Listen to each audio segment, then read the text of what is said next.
दोस्तों, त्रेता युग रामायण की कहानी। और इस कहानी का नाम है राम सेतु में गिलहरी का योगदान।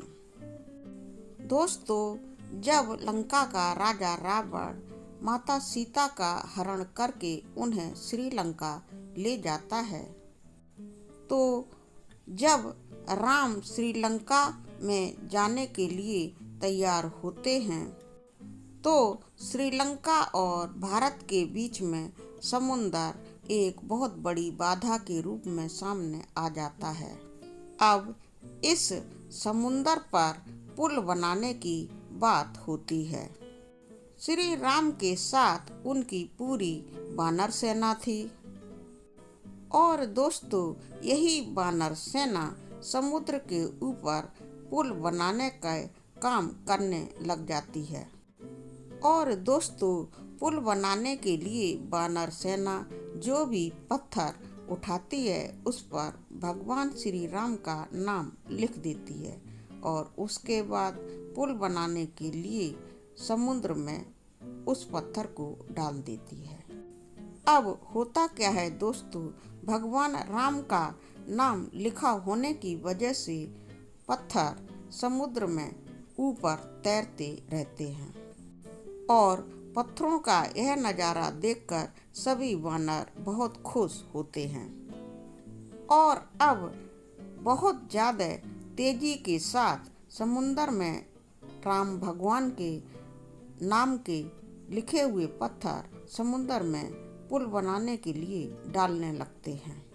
और भगवान राम पुल बनाने के लिए अपनी वानर सेना के ऐसे उत्साह को देखकर, उनके ऐसे समर्पण और जुनून को देखकर काफी खुश होते हैं।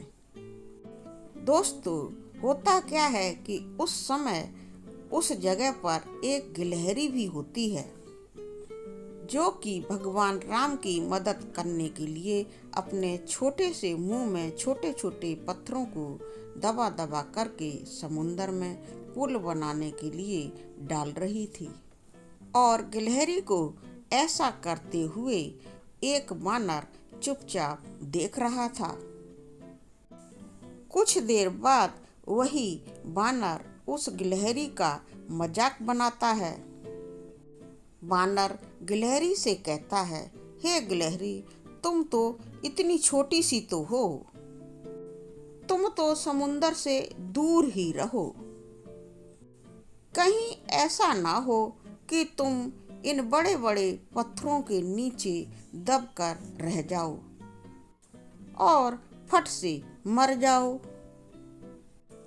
उस वानर की गिलहरी के प्रति ऐसी मजाक भरी बातें दूसरे वानर भी सुन रहे थे। और वे सभी वानर भी गिलहरी का बहुत कस के मजाक बनाने लगते हैं। ऐसे में गिलहरी बेचारी क्या करती, वह बहुत ज़्यादा दुखी हो जाती है। यह सब सुनने के बाद उसकी हिम्मत ही टूट जाती है और वह एक तरफ चली जाती है। दोस्तों, भगवान श्री राम ने भी यह सब नज़ारा अपनी आंखों से देख लिया था। गिलहरी की नज़र जैसे ही भगवान राम के ऊपर पड़ती है, वो रोते रोते भगवान श्री राम के समीप पहुंच जाती है। दोस्तों, वानरों के द्वारा बहुत ज़्यादा परेशान गिलहरी भी श्री राम से सभी वानरों के बारे में शिकायत करने लगती है। तब भगवान राम समुंदर के पास वहीं पर खड़े हो जाते हैं और सारी वानर सेना को सचेत करके अपने चारों तरफ इकट्ठा करके वानर सेना को दिखाते हैं कि गिलहरी ने जिन कंकड़ों व छोटे छोटे पत्थरों को फेंका था, वो कैसे बड़े पत्थरों को एक दूसरे से जोड़ने का काम कर रहे थे। भगवान राम वानरों को समझाते हुए कहते हैं कि अगर गिलहरी इन छोटे छोटे पत्थरों को समुंदर में नहीं डालती, तो तुम्हारे द्वारा समुंदर में डाले हुए बड़े बड़े पत्थर इधर उधर बिखरे हुए रहते, और ये तो गिलहरी के द्वारा फेंके हुए छोटे छोटे पत्थर ही हैं, जो कि बड़े बड़े पत्थरों को आपस में जोड़े हुए हैं। दोस्तों, भगवान राम वानरों को छोटे जीव के छोटे छोटे काम के महत्व को समझाने की कोशिश करते हैं और उन्हें बताते हैं कि इस पुल को बनाने के लिए गिलहरी का योगदान भी वानर सेना के सदस्यों जैसा ही अमूल्य ही है। दोस्तों, इतना सब कुछ वानरों को समझाने के बाद भगवान राम बड़े ही प्यार से गिलहरी को अपने हाथों से उठाते हैं और अपने हाथों में उसे लेकर उसकी पीठ पर बड़े ही प्यार के साथ अपना हाथ फिराते हैं और उसके काम की बहुत सराहना भी करते हैं। दोस्तों, गिलहरी के ऊपर भगवान के हाथ फेरते ही गिलहरी के छोटे से शरीर पर भगवान राम की उंगलियों के निशान बन जाते हैं। दोस्तों, आपने गिलहरी को तो देखा ही होगा। गिलहरी के शरीर के ऊपरी हिस्से पर लंबी लंबी धारियों जैसे कुछ निशान बने होते हैं।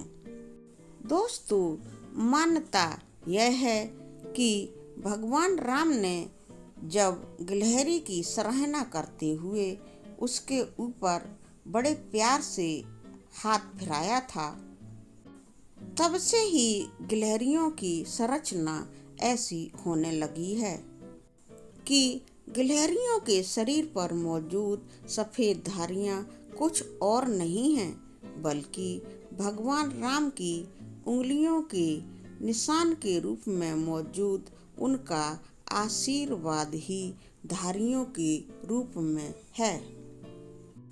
दोस्तों, इस कहानी से हमें बहुत बड़ी सीख भी मिलती है कि हमें दूसरों के कार्य का मजाक कभी नहीं बनाना चाहिए।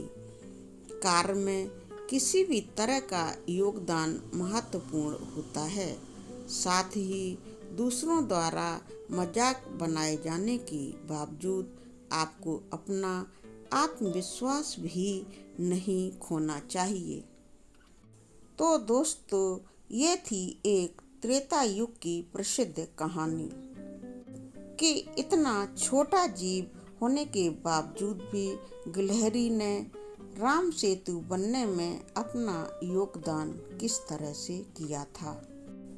दोस्तों, आपको अगर यह कहानी पसंद आई हो तो कमेंट करें, वीडियो को शेयर और लाइक करें और इस चैनल को अच्छी अच्छी कहानियाँ देखने पढ़ने के लिए प्लीज़ सब्सक्राइब भी कर लें।